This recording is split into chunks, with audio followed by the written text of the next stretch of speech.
Argentina Javier Milei wako kwenye sherehe.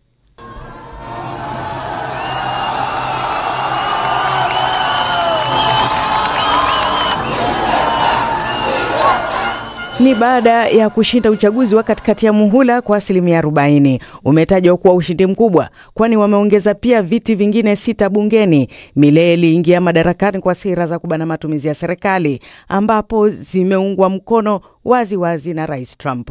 Wakati wa kipindi cha kampeni, Rais Trump alimpa msaada wa dola bilioni 20 Rais Milei na kuahidi fedha zaidi iwapo atashinda kura hizo.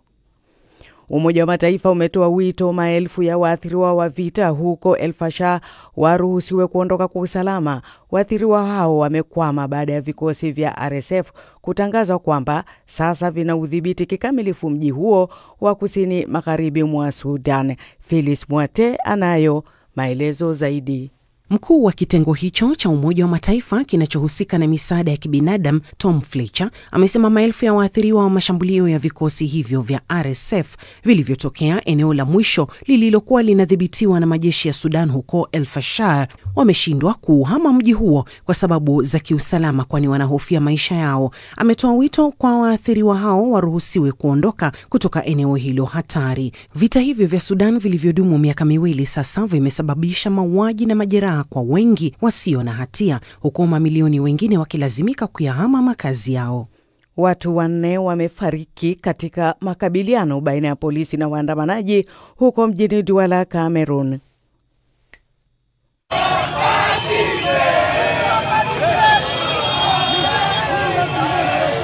Wafuasi wa mgombea wa chama cha upinzani kinachoongozwa na Bwana Issa Chiroma wamekuwa wakiandamana kupinga kile wanachodai ni wizi wa kura zao.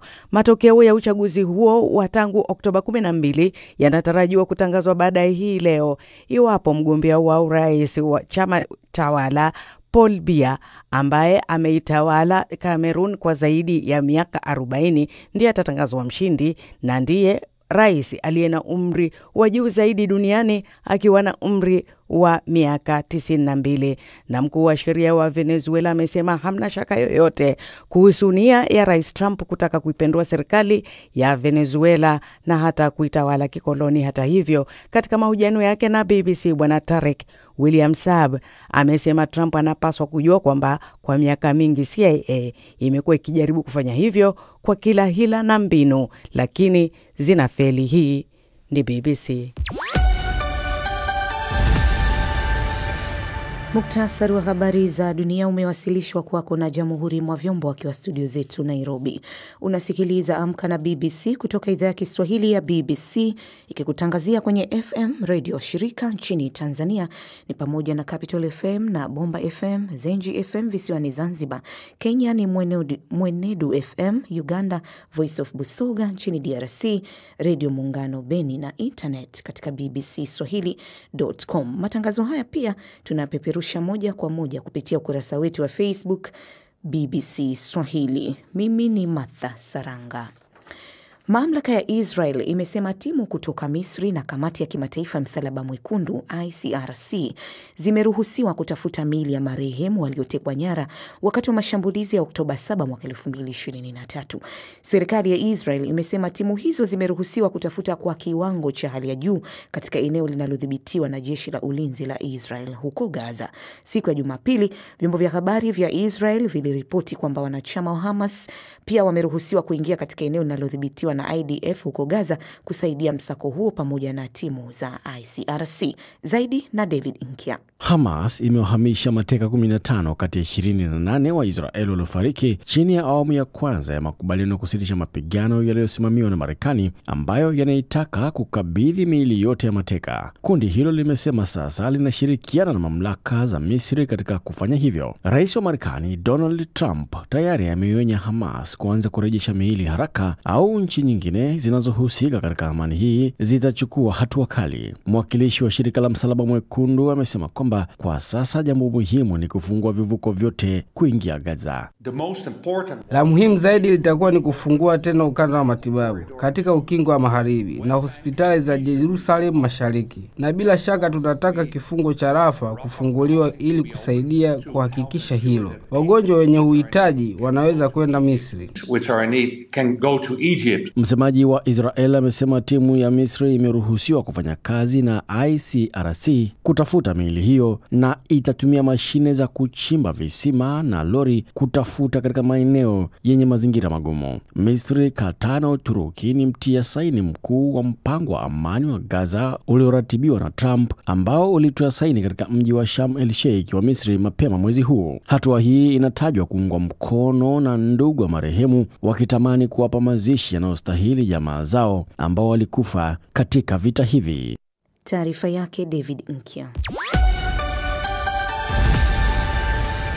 Tuelekee Sudani. Kundi la wanamgambo Rapid Support Forces RSF nchini Sudani limesema kuwa limefanikiwa kuteka makao makuu ya jeshi la Sudani katika mji wa Al-Fashir, ngome ya mwisho ya jeshi hilo katika eneo la Darfur magharibi mwa nchi hiyo.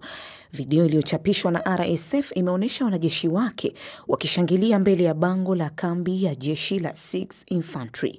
Jeshi la Sudan halijatoa tamko lolote kuhusu hali yake ya sasa katika eneo hilo. Zaidi na Beldin Waliaula. Mapigano yameongezeka katika mji wa El Fasher katika jimbo la Darfur kaskazini nchini Sudan baada ya kikosi cha Rapid Support Forces RSF kusema kuwa wameuteka tena mji huo na kuteka kambi kuu ya jeshi la Sudan. Katika taarifa waliochapisha kwenye mitandao ya kijamii, RSF wamesema wameharibu magari mengi ya kivita ya jeshi la Sudan na kuteka silaha zao zilizokuwa katika makao makuu ya kambi ya kijeshi ya El Fasher. Kupoteza kambi hiyo ni pigo kubwa kwa jeshi la Sudan, wakiwa na udhibiti mdogo wa mji wa El Fasher, huku RSF ikidhibiti maeneo mengi katika mji huo. Jeshi la Sudan bado halijatoa tamko lolote kuhusu tukio hilo. Kundi la RSF limekuwa likizingira mji wa El Fasher kwa zaidi ya miezi 18, huku ikiwashambulia raia pamoja na wanajeshi wa serikali ya Sudan. Zaidi ya raia 300,000 wameathirika na vita hivyo katika mji huo. Baada ya shambulio hilo na mji huo kuzingirwa na kikosi cha RSF, jeshi la Sudan limekuwa likipata ugumu wa kuwatuma wanajeshi zaidi na silaha eneo hilo. Kuteka mji wa El Fasher ni ushindi mkubwa wa kijeshi na wa kisiasa kwa kundi la RSF, na huenda ukaleta mgawanyiko wa taifa hilo kwa kuwapa fursa RSF kudhibiti eneo zima la Darfur na kuifanya kwa makao makuu ya serikali ya mbadala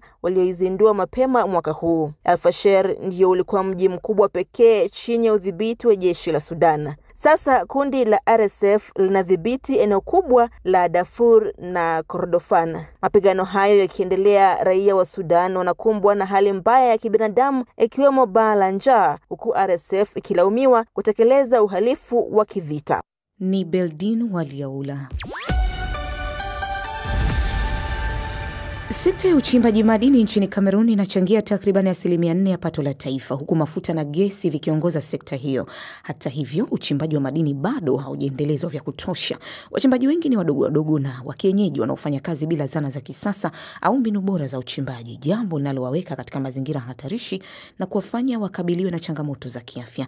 Mwandishi wa BBC Paul Njia ametembelea mgodi wa dhahabu mashariki mwa Kameruni kushuhudia maisha na simulizi za wanawake wanaofanya kazi migodini, na taarifa yake inawasilishwa na Halima Nyanza. Ni katika vitongoji mashariki mwa Cameroon, wachimba migodi wanatafuta dhahabu katika mgodi wa Kambele. Eneo hili ni pana na limejaa mabonde, machimbo yaliyo wazi na hatari kwa maisha ya wachimba dhahabu. Lakini mamia ya watu wanaofanya kazi katika mgodi huu hawaogopi hilo, ikiwemo wanawake. Ikiwa ndio sehemu pekee ya kupata kipato kwa familia nyingi, Modestine Apoma, ambaye ni mjane na mama wa watoto 3, anasema mazingira ya kufanya kazi hiyo ni magumu sana. Kitambo tukifanya kazi tulikuwa tunatumia mikono. Hakukuwa na hatari sana kama ilivyo sasa, kwani kuna mabwawa mengi yamejaa maji. Tunachimba shimo kiasi kisha tunapata faida. Hicho ndicho cha muhimu. Katika eneo lingine la kuchimba dhahabu, wanasaga mawe, huku akina mama wengine wakiosha unga wa mawe uliosagwa kujaribu kupata dhahabu. Karibu na eneo alilokuwepo Ann kuna wanaume ambao wanatumia zebaki iliyo hatari kwa afya ya binadamu. Wanaume hawa wamemwaga madini yao kwenye bakuli na wanaiosha kwa mikono yao wakitafuta dhahabu. Licha ya wataalamu kuonya kuhusu athari za kutumia zebaki, wachimba migodi hawatilii maanani. Matokeo yake yamefanya baadhi yao kuishi kwa majuto. Mmoja wao ni Solange Mbele, mwenye umri wa miaka 40, ambaye aliacha kazi migodini baada ya kupata matatizo ya kuona. Wakati nilikuwa nasafisha dhahabu migodini, zebaki iliniingia machoni. Ndiyo maana nimeacha kufanya kazi karibu mwaka mzima sasa. Daktari alinielezea kuwa ni zebaki iliniingia machoni. Dr. Ralph Obase, mtaalamu wa afya na usalama wa umma mjini Yaounde, amekuwa akitoa wito wa kudhibiti matumizi ya zebaki katika migodi. Alichapisha matokeo ya utafiti wake ambao ulifichua athari za matumizi ya zebaki kusafishia dhahabu. Tuliamua kuangalia walioathirika na zebaki kutumia sampuli za nywele. Zebaki ambayo ipo mwilini mwako inaweza kupatikana kwenye nywele na ina uwezo wa kuishi kwa miaka mingi. 72% ya watu wanaotumia zebaki katika uchimbaji wa dhahabu walipatikana na madini hayo kwenye nywele zao. Licha uchimbaji huo madini kuwa na athari nyingi, kwa wengi wao hiyo ndio njia pekee ya kupata kipato. Na taarifa hii inatupeleka viwanjani kwake Phyllis Mwate. Naam, shukran sana Martha, nikivalia jezi nambari 7 na shuka viwanjani namna hii. Wikendi hii kwenye Premier League mambo yamepamba moto. Sunderland waliwacharaza Chelsea magoli 2-1 kule Stamford Bridge. Brentford nao wakawazima Liverpool kwa mabao 3-2, huku Manchester United wakitakata nyumbani kwa ushindi wa magoli 4-2 dhidi ya Brighton. Sasa Arsenal waliendelea na mwendo mzuri kwa ushindi wa bao 1-0 dhidi ya Crystal Palace, na Tottenham Hotspur wakatoka kifua mbele baada ya kuichapa Everton mabao 3-0. Kwa sasa, ingawa ni mapema, wadadisi wanasema kwamba vita vya ubingwa vinaonekana kuwa ni kati ya Arsenal, Manchester United au Tottenham, huku wakikuwa na wasiwasi kwani Liverpool wameanza kuyumba. Lakini kwenye mchezo wa soka lolote laweza kutokea, ni mapema sana kuanza kukadiri hilo. Na sasa tuende Hispania kwenye mechi iliyosisimua ya El Clasico. Real Madrid waliibuka na ushindi wa mabao 2-1 dhidi ya Barcelona. Bao la kwanza liliwekwa kimiani na Kylian Mbappe. Barcelona nao wakasawazisha kupitia Fermin Lopez, lakini mshambuliaji Jude Bellingham akaamua mchezo kwa bao la pili la Real Madrid.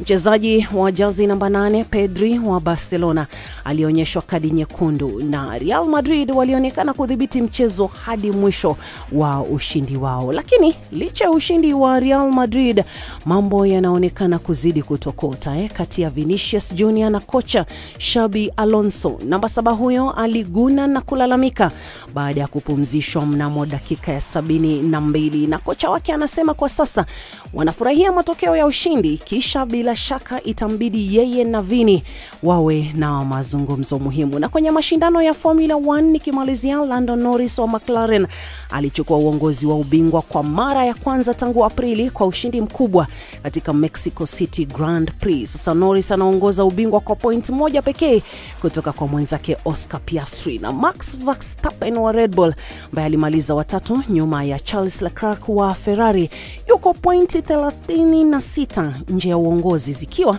zimesalia mbio 4. Martha, ni kuambia wachamini malizie hapo, kwani nikizidisha itakuwa chungu.